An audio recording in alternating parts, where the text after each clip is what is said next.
Streamlabs OBS versus normal OBS. Streamlabs OBS, for all intents and purposes, should be using more resources than normal OBS.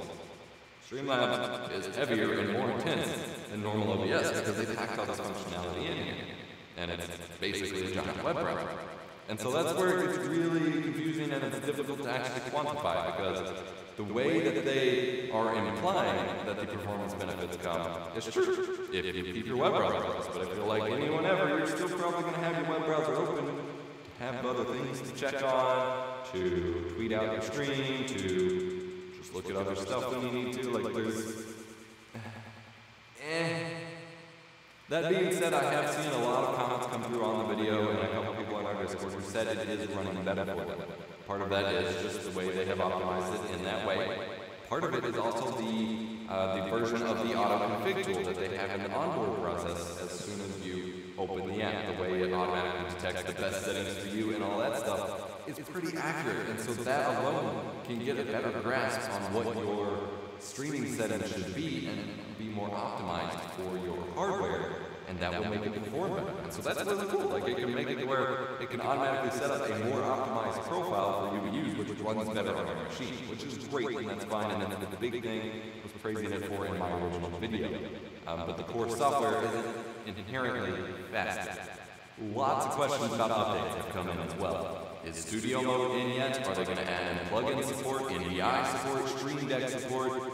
What's the deal with them forking it? I'm going to talk about how that changes things.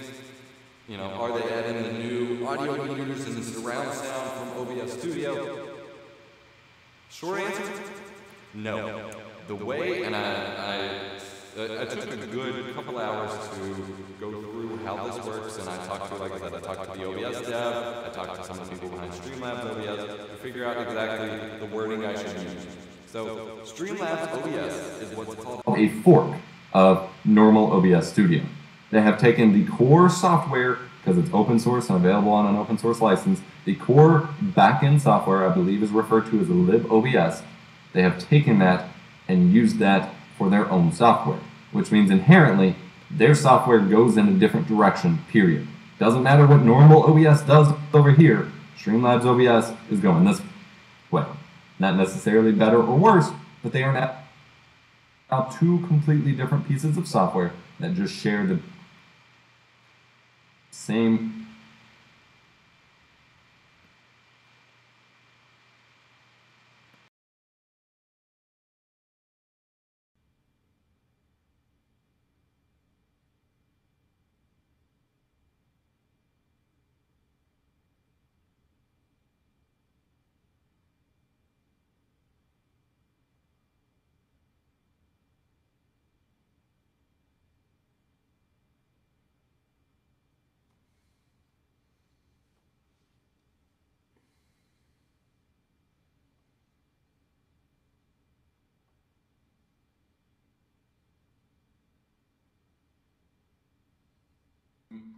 core base of code.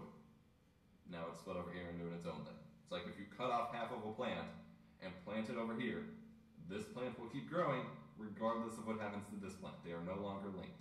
So if you give some food dye to this plant and it grows purple petals, this one over here doesn't magically start having purple petals. Hope that makes some sense. So the way OBS works, it's a desktop app designed for desktop functionality. It uses the Qt frontend, which is a basic window display framework. I don't have the exact words, but it's called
that OBS separate things, and this is why there are missing features, this is why there are broken features. They are taking this approach to doing things and sacrificing whatever compatibility with normal OBS stuff. Again, could be good, could be bad, based on how you feel, but that is what it is. This is why some UI elements don't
work, like the multi-track recording, there's no studio mode, the Remux thing doesn't work, because software in the first place, and they're basically just a bunch of DLLs for the most part.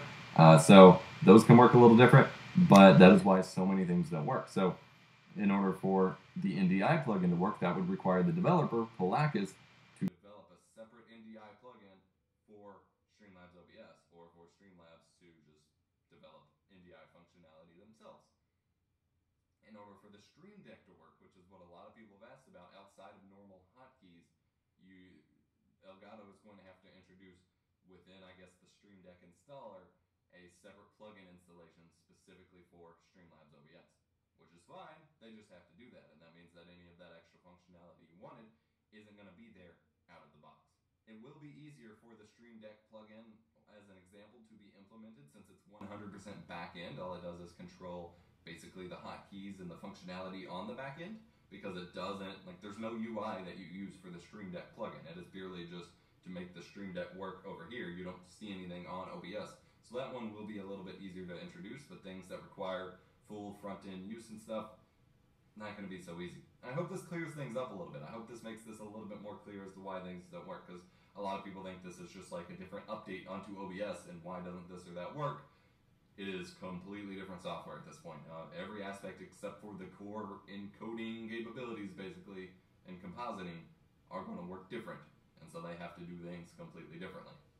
The question has been brought up a few times now that if I like Streamlabs OBS a lot, what is the point of sticking with normal OBS at this point? Shouldn't we all just abandon normal OBS for the power and glory of Streamlabs OBS? Well, no. Firstly, as we were just talking about, updated features, all of the new features that they're going to continue to develop and implement into OBS Studio, you're going to miss out on them, or at least it's going to be very delayed until you see Streamlabs implement their own implementation. Okay, whatever, until they do their own version of it. But also, OBS Studio gives you a lot more control and advanced features. So if you don't want that, totally fine. For me, I do a lot of, intense, advanced recording stuff that is very difficult to set up in Streamlabs OBS, or, multi-track audio recording. Still need normal OBS. Streamlabs OBS does one thing really, really well, and that is for game streamers to stream to Twitch and use the Streamlabs integration. Its strongest feature is that onboarding process where it asks you, basically a series of questions of what you want, and then automatically configures everything for you, and it does a good job of automatically configuring things, which is pretty cool. And then they have all of those integrations of the browser widgets and things like that you don't have to configure yourself or really even figure out. You're just like, yo, I want that, put it here, and it does it, which is great. They even have that built-in library for templates and things like that you can just pull from, which is great. That's amazing for those people wanting to do that specific thing. Integration to YouTube is still a little bit and part of that is because YouTube's API for streaming stuff is still pretty messy. There's no direct integration support for Mixer or Beam or any of those other platforms. And the software itself doesn't really work very well at all. Like, half of the functionality is disabled if you don't link it to a Twitch or YouTube account. But that's the point of the software. So if you're not going to do that, there really is no point to using it. But it does do that one thing very, very well, and serving that audience is going to be their strong suit, and they can do this, and this is what I was talking to the OBS people about, is they can implement things specifically catered towards game streamers on Twitch or whatever platforms when they introduce that may sacrifice more advanced or universal stuff, but that make that experience really, really good that OBS cannot do, because OBS is supposed to be a neutral, all usable platform, and so if they introduce features that break other features, or features for one audience that ruins the experience for other audiences, that they can't do that. Whereas Streamlabs OBS can. They say we're the ultimate tool for Twitch game streamers, and then they cut out some features like people like me might want. That's fine. That is exactly who they're serving, and they're going to be able to do a better job of it. But they're going to, exclude some in another way. I had some basic questions for the Streamlabs OBS team as well, based on stuff you all had asked that I wanted to run through as well. I asked what the end goal or longer-term version of Streamlabs OBS looks like. They want to be the simplest way to stream for Twitch, YouTube, Mixer, and so on, while still remaining free and open source, and I appreciate that they're aiming to do that. Their target user will still be new streamers and existing streamers by just making your life easier than your previous setup may have had. Currently the app's more catered towards Twitch game streamers. Are there plans to more directly support other platforms? They said absolutely. They are planning to support other platforms and have major upgrades coming for that within the next 2 to 4 weeks. It was easier to get started with Twitch since all of that functionality was kind of there, but they are definitely introducing things for Mixer and so on within a month or so. They wanted me to hold off doing tutorials until they have something more stable, and that's what I wanted to do because it would make more sense to cover it in a more finalized state, and they will have more stuff coming. So I will be producing a little mini master course, so to speak, for Streamlabs OBS. My phone just went off. But I want to wait until they have more of the core functionality that they want to see in the software established. I asked about why they chose OBS as the core, why didn't they just make a plugin for it, and basically, the years of optimizations and tweaks for this kind of purpose that went into OBS is what makes Streamlabs OBS possible. And while they could have developed plugins to do the native integrations of certain things, like certain individual features from the software, the entire software as a whole wouldn't be possible just with the plugin API, so they needed to fork their own version. And so that's why it's something a little different, which makes sense. It would still be cool to see them produce a Streamlabs plugin, had they developed that parallel or developed that first. I think some people who are helping with plugins and stuff for OBS are hoping to introduce the sidebar chat feature into OBS, and someone wants to introduce the little where it pops up the little alignment lines for your sources on the canvas in OBS. Individual people want to contribute that, but it would have been cool for them to have done some sort of plugin first, but that would also kind of create competition for their own sales of their own products, so that would be unlikely in the first place. I realize it's a free product, but there's still an advantage to having people use the tool you developed versus an add-on for someone else's tool. And this was also a question received a whole lot, so I asked, if they plan on supporting Mac, Linux, etc. as well with the software, and they said in the end goal they do want to support all the different platforms, especially that OBS already supports, but they have a long list of optimizations, tweaks, and fixes and improvements they need to make for Windows before they tackle another system. So long term, Windows and Mac users can see the software, or Windows and Mac users, Linux and Mac users can see the software, but it's pretty far out right now, and it could be another year or so or more probably. This is coming from me, not from them. Don't plan on it anytime soon. Keep learning normal OBS. So that's it for me. Streamlabs versus OBS, or Streamlabs OBS versus normal OBS Studio, or just OBS Studio. I don't want people calling it classic or old. That's not what, it's just OBS Studio. TunnelBear is the fast and easy VPN service that keeps your data safe and secure behind a bear. Sign up for your 7-day free trial and learn more via the link in the video description. This is basically everything you need to know to understand the differences, understand why you don't see certain features, understand where they're going, understand my indigestion, excuse me.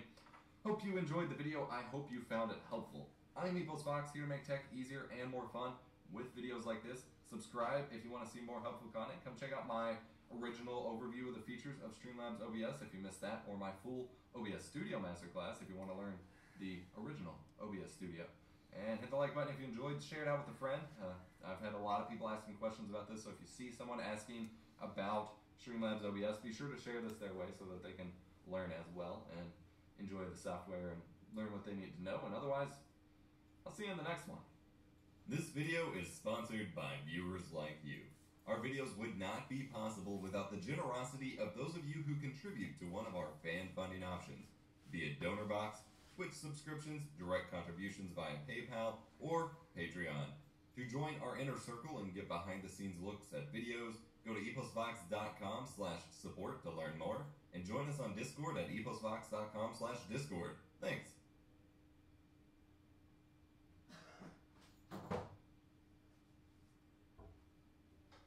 So I just created this dope website with Wix. Let me show you how I did it.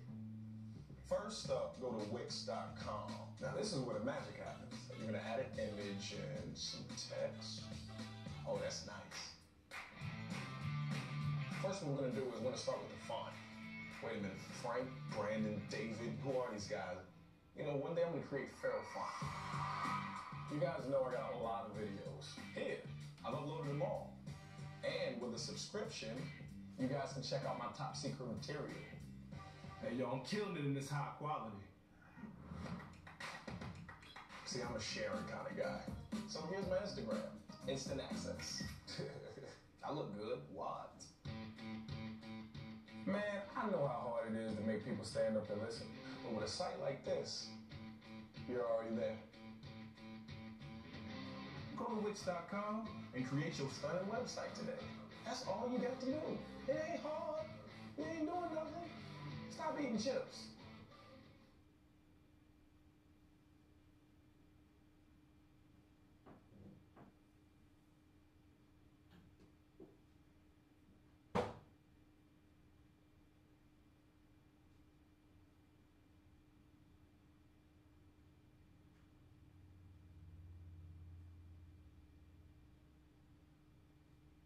What's up guys, I'm Random Frank P.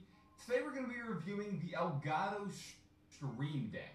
This is Elgato's newest release, and anybody who is a gamer or a streamer out there will definitely find this useful. If you've been following the channel, last month I put out an unboxing and a first look with this. I'll put it up here if you want to check it out. And I even said back then, this is one of the coolest things that I never even knew I wanted.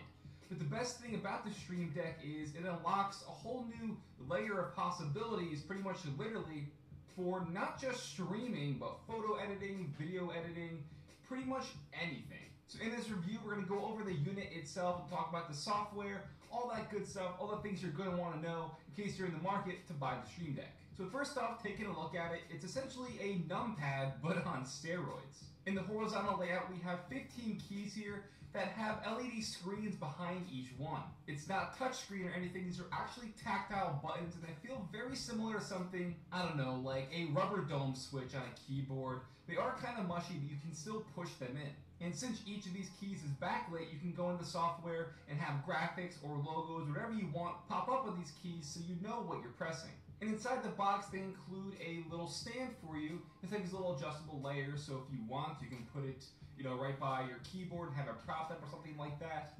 I know for me, I like to keep it flat or probably not even use the stand, so that way it's in line with my my keyboard and stuff. So everything there on my desktop is keeping a nice low profile, but it is still cool. You have the few layers of adjustment here in case you want to angle it up so it's more vertical or just flat. So now that that's out of the way, if you haven't gathered already why someone would like this,